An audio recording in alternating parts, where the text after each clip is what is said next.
முன்னாள் அமைச்சர் செந்தில் பாலாஜிக்கு எதிராக தொடரப்பட்ட டிரான்ஸ்ஃபார்மர் கொள்முதல் ஊழல் வழக்கு.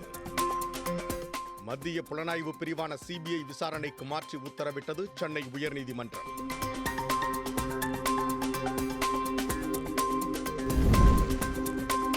அமெரிக்காவிற்கு அரசுமுறை பயணம் மேற்கொண்டுள்ள பிரிட்டன் மன்னரை வெள்ளை மாளிகையில் அதிபர் டிரம்ப் வரவேற்று இருதரப்பு உறவுகள் குறித்து பேச்சுவார்த்தை. எதிரியை ராணுவ ரீதியாக தோற்கடித்து விட்டோம், அவர்கள் மீண்டும் தலை தூக்க ஒருபோதும் அனுமதிக்க மாட்டோம் என பிரிட்டன் மன்னரை சந்தித்த பின் பாதுகாப்பு விவகாரங்களில் தனது கடுமையான நிலைப்பாட்டை வெளிப்படுத்திய அதிபர் டிரம்ப் 2026ஆம் ஆண்டு உலக அரசியலில் பல்வேறு மாற்றங்கள்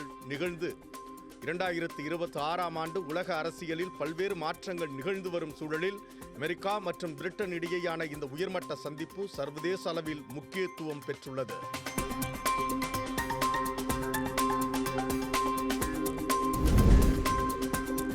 அமெரிக்கா மற்றும் ஈரான் இடையே தற்காலிக போர் நிறுத்தம் அமலில் இருந்தாலும் மேற்காசிய பிராந்தியத்தில் பதற்றம் குறையவில்லை என ஈரான் ராணுவம் எச்சரிக்கை.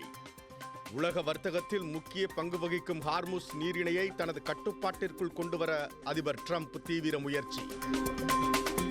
ஈரானிய துறைமுகங்களுக்கு வரும் கப்பல் போக்குவரத்தை கட்டுப்படுத்துவதன் மூலம் அந்நாட்டின் மீது கடுமையான பொருளாதார அழுத்தத்தை அதிகரிக்க அமெரிக்கா முடிவு செய்துள்ளதாகவும் தகவல்.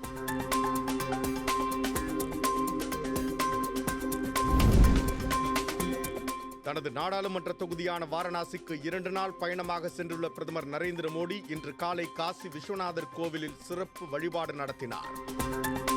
வாரணாசி பயணத்தின் ஒரு பகுதியாக சுமார் 6270 கோடி ரூபாய் மதிப்பிலான பல்வேறு நலத்திட்டங்களுக்கு பிரதமர் மோடி அடிக்கல் நாட்டியதுடன் முடிக்கப்பட்ட திட்டங்களையும் தொடங்கி வைத்தார்.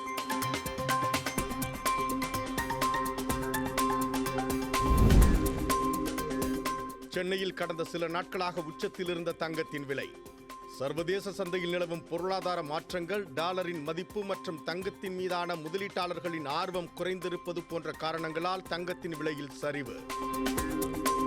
நேற்று இருந்த விலையிலிருந்து 1200 ரூபாய் குறைந்து இன்று 1,11,600 ரூபாய்க்கு விற்பனை. தங்கம் விலையை பின்பற்றி வெள்ளியின் விலையிலும் இன்று லேசான சரிவு.